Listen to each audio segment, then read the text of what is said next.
ये वीडियो सिर्फ education purposes के लिए है और फाइनेंशियल एडवाइस नहीं है। किसी भी इन्वेस्टमेंट डिसीजन लेने से पहले अपने फाइनेंशियल एडवाइजर से सलाह लेना जरूरी है।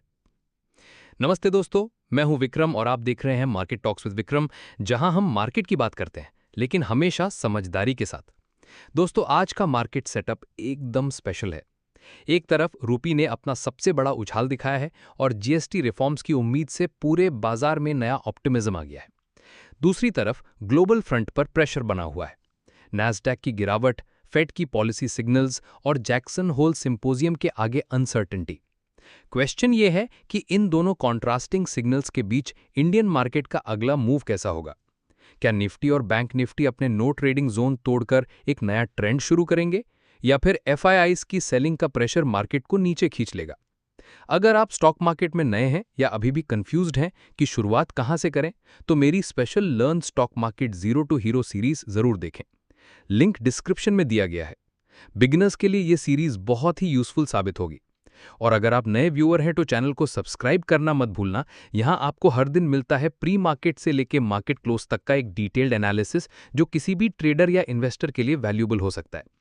तो चलिए शुरू करते हैं आज का प्री मार्केट इनसाइट, जहां हम देखेंगे complete picture, global cues, domestic sentiment, FII DII activity, रुपये की तेजी और आज के लिए सबसे important trading levels. Gift Nifty 25,010.5 हुनी पर ट्रेड कर रहा है, जो कि लगभग फ्लैट है। इससे यह सिग्नल मिलता है कि इंडियन मार्केट आज फ्लैट टू थोड़ा पॉजिटिव ओपन कर सकता है। डाउ जोन्स 44,922.39 पर है, जिसमें हल्का सा पॉजिटिव मूव है। यह इंडिकेट करता है कि यूएस मार्केट में सेंटिमेंट स्टेबल है।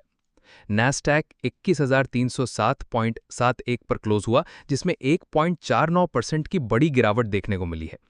ये गिरावट टेक्नोलॉजी स्टॉक्स में प्रॉफिट बुकिंग को दिखाती है और शॉर्ट टर्म वॉलेटिलिटी का सिग्नल देती है। डोमेस्टिक फ्रंट पर ऑप्टिमिज्म बना हुआ है। रिलायंस और बैंकिंग स्टॉक्स जैसे हैवीवेट्स मार्केट को सपोर्ट कर रहे हैं। अगर एफआईआई डीआईआई एक्टिविटी की बात करें तो एफआईआईज ने कैश मार्केट में 634.26 करोड़ की सेलिंग की है। इससे यह दिख रहा है कि फॉरेन इन्वेस्टर्स कॉशियस हैं और ग्लोबल अनसर्टेनिटीज की वजह से अपना एक्सपोजर कम कर रहे हैं। दूसरी तरफ डीआईआईज ने कैश मार्केट में 2,261.06 करोड़ की बाइंग की है। यह क्लियरली बताता है कि डोमेस्टिक इंस्टीट्यूशंस मार्केट को सपोर्ट कर रहे हैं और गिरावट के दौरान बाइंग का मौका ले रहे हैं। इस ट्रेंड का मतलब यह है कि शॉर्ट टर्म में मार्केट प्रेशर में आ सकता है, क्योंकि एफआईआई सेलिंग कर रहे हैं, लेकिन डीआईआई बाइंग की वजह से मार्केट में गिरावट लिमिटेड रहने की संभावना है। आज के लिए मार्केट सेंटीमेंट को समझने के लिए सबसे पहले डोमेस्टिक यूज पर नजर डालते हैं। रूपी ने अपना सबसे बड़ा उछाल दिखाया है इस महीने, लगभग 0.45% अप्रीशिएट करके 86.95 पर डॉलर पर आ गया है। इसके पीछे दो मेजर रीजंस हैं। यूएस की तरफ से एडिशनल टैरिफ्स का खतरा कम होता दिख रहा है और डोमेस्टिक लेवल पर जीएसटी रिफॉर्म्स के ऑप्टिमिज्म मार्केट में मोमेंटम बना रही है। जीएसटी रिफॉर्म की उम्मीद एक बड़ी वजह बनी हुई है मार्केट के रैली करने की। गवर्नमेंट की तरफ से 8 साल के अंदर सबसे सिग्निफिकेंट ओवरहॉल प्रपोज किया गया है, जिसमें छोटी कार्स जैसे आइटम्स पर टैक्स रेट कम करने की बात हो रही है। इस अनाउंसमेंट के बाद ऑटो, कंजम्पशन, सीमेंट, रिटेल और फाइनेंशियल स्टॉक्स में स्ट्रॉन्ग बाइंग देखने को मिली है। एनालिस्ट का कहना है कि इससे लगभग 2,40,000 करोड़ की डिमांड बूस्ट हो सकती है और जीडीपी में 50 से 70 बेसिस पॉइंट्स का एडिशनल ग्रोथ आ सकता है। इक्विटी इंडाइसेस भी इस ऑप्टिमिज्म का फायदा उठा रहे हैं। सेंसेक्स लगभग 370 पॉइंट ऊपर गया और निफ्टी 24,950 के ऊपर क्लोज हुआ। रिलायंस, टाटा मोटर्स, भारती एयरटेल जैसे हैवीवेट्स और ऑयल एंड गैस, ऑटो और मीडिया सेक्टर्स ने मार्केट को सपोर्ट किया है। अब बात करते हैं ग्लोबल क्यूज की। यूएस फ्यूचर्स में प्रेशर दिख रहा है, जहां डाउ जोन्स, एस&पी 500 और नैस्डैक सभी स्लिप कर रहे हैं। ये इस वजह से है क्योंकि इन्वेस्टर्स जैक्सन होल सिंपोजियम का इंतजार कर रहे हैं, जहां फेड पॉलिसी को लेकर क्लैरिटी मिलने की उम्मीद है। साथ ही इन्फ्लेशन डेटा और यूएस यूक्रेन समिट के positive developments mix signal create कर रहे हैं। ग्लोबल टेक स्पेंडिंग फोरकास्ट भी डाउनग्रेड हुआ है। अर्लियर एस्टिमेट के हिसाब से ये लगभग $6 ट्रिलियन के आसपास जाना था, लेकिन अब टैरिफ अनसर्टेनिटीज की वजह से इसमें स्लोडाउन दिख रहा है। इस डेवलपमेंट का सीधा इंपैक्ट इंडिया के आईटी और आउटसोर्सिंग सेक्टर पर भी पड़ सकता है। समरी यह है कि डोमेस्टिक मार्केट सेंटिमेंट अभी स्ट्रांगली पॉजिटिव है, जिसमें जीएसटी रिफॉर्म होप्स, रुपये की स्ट्रेंथ और हैवीवेट्स की बाइंग सपोर्ट कर रही है। ग्लोबल फ्रंट पर पिक्चर थोड़ी कॉशियस है, क्योंकि Fed policy signals, inflation data और जियोपॉलिटिकल डेवलपमेंट्स एक मिक्स सिनेरियो क्रिएट कर रहे हैं। ओवरऑल एक्सपेक्टेशन यह है कि इंडियन मार्केट्स आज अपबीट और रेजिलिएंट रहेंगे, लेकिन ग्लोबल मैक्रो डेवलपमेंट्स और फेड कमेंट्री के पहले थोड़ी वॉलेटिलिटी देखने को मिल सकती है। अब आज के लिए निफ्टी 50 और बैंक निफ्टी के इंपॉर्टेंट सपोर्ट और रेजिस्टेंस जोन की बात करते हैं। निफ्टी 50 के लिए इंपॉर्टेंट रेजिस्टेंस लेवल है 25,022 और 25,117। अगर इंडेक्स इन लेवल्स को तोड़ता है तो अगला स्ट्रॉन्ग रेजिस्टेंस 25,180 और 25,243 के आसपास मिलेगा। सपोर्ट की बात करें तो इमीडिएट सपोर्ट लेवल हैं 24,930 और 24,920। अगर ये लेवल्स ब्रेक होते हैं तो अगला स्ट्रॉन्ग सपोर्ट जोन 24,860, 24,770 और 24,650 पर देखने को मिल सकता है। टेक्निकल एनालिसिस के हिसाब से एक नो ट्रेडिंग जोन बनता है 24,920 से लेकर 25,022 के बीच। अगर निफ्टी 25,022 के ऊपर क्लोज होता है तो मार्केट में बुलिश मोमेंटम बनेगा और ऊपर के टारगेट्स 25,117, 25,180 और 25,243 तक जा सकते हैं। लेकिन अगर निफ्टी 25,022 के ऊपर जाता है लेकिन क्लोज वापस नीचे होता है तो ये एक फॉल्स ब्रेकआउट होगा। ऐसे सिनारियो में शॉर्ट साइड के टारगेट्स 24,930 और 24,860 तक बनेंगे। अगर निफ्टी 24,920 के नीचे क्लोज होता है तो मार्केट में बेरिश ब्रेकडाउन एक्टिवेट होगा, जिससे डाउनसाइड के टारगेट्स 24,860, 24,770 और 24,650 तक देखने को मिल सकते हैं। और अगर निफ्टी 24,920 के नीचे जाता है लेकिन फिर वापस उसके ऊपर क्लोज होता है तो इसे रिकवरी प्ले कहा जाता है। ऐसे में ऊपर के टारगेट्स 24,970 और 25,022 तक बनेंगे। बैंक निफ्टी के लिए इमीडिएट रेजिस्टेंस लेवल्स है 55,970 और 56,156। अगर इंडेक्स इन लेवल्स को तोड़ता है तो अगला स्ट्रॉन्ग रेजिस्टेंस 56,370 और 56,580 के आसपास मिलेगा। सपोर्ट की तरफ देखें तो इमीडिएट सपोर्ट लेवल्स हैं 55,850 और 55,725।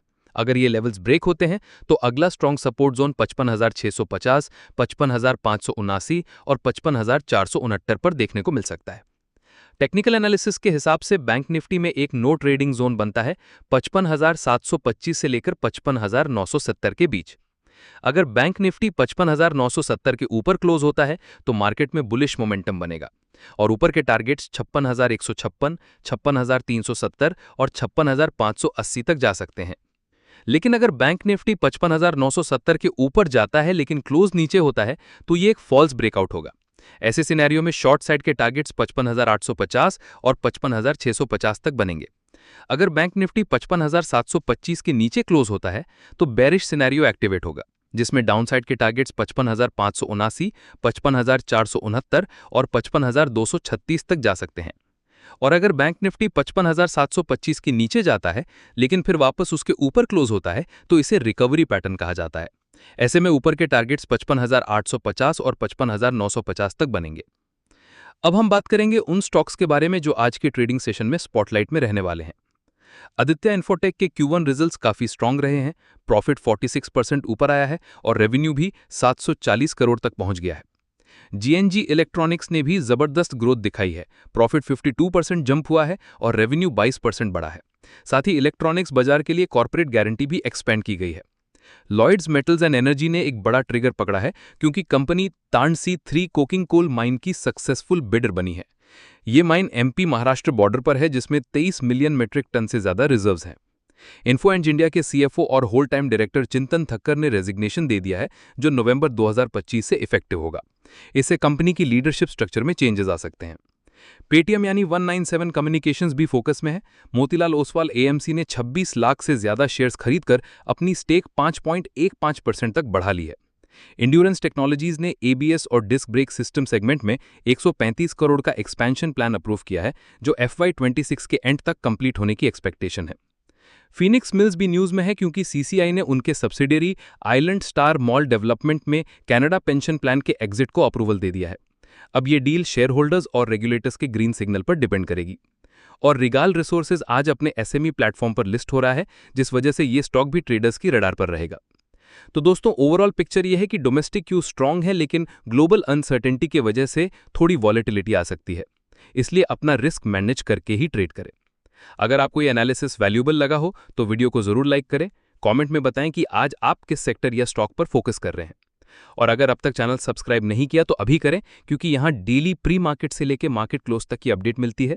और बिगिनर्स के लिए मेरी learn stock market zero to hero playlist भी डिस्क्रिप्शन में अवेलेबल है। मिलते हैं मार्केट क्लोजिंग एनालिसिस अपडेट के साथ। Safe trading, smart investment. जय हिंद।